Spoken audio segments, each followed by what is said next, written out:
When you've drawn 3 item cards at the start of the game and you're ready to take your turn, first you equip them. So we can equip these to our druid.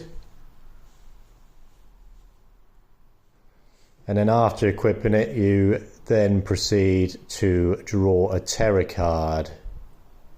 The Terra cards determine the rules for each turn, for each player, and also provide buffs in certain instances to your character and to creatures as well. So we're just going to draw one now.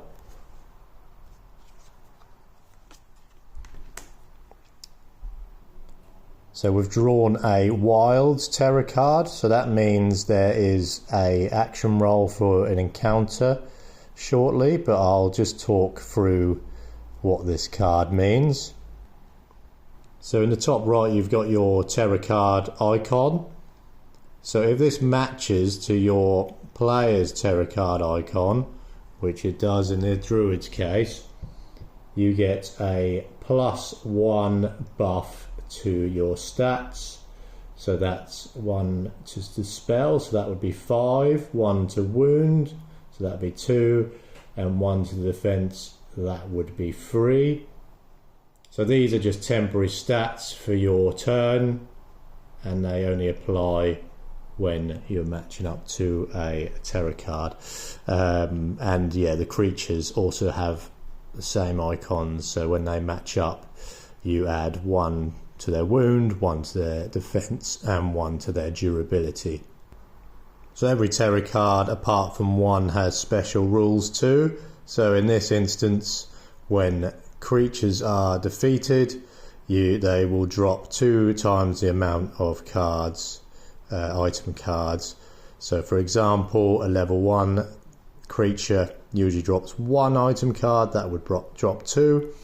And then a level 3 drops 3 item cards, that would drop a massive 6 item cards. So I'll go into the turn process in another video, but basically after this you would roll your action die, which would then determine your encounter, whether you find treasure, face 2 creatures or 1 creature.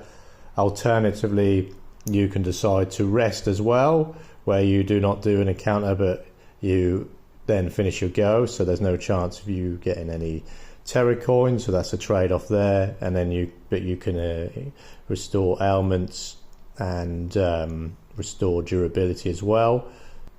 But for now we'll proceed as if we've finished an entire turn and we're on the next round. So we'll draw another Terra card. So in this instance it's a Mage's Guild, so there are 3 types of this kind of card. So these are not wild cards, they are settlements cards. So here you do not do an encounter roll, you do not fight any creatures, you do not find any treasure or loot, but you can choose from any of these options or all of these options.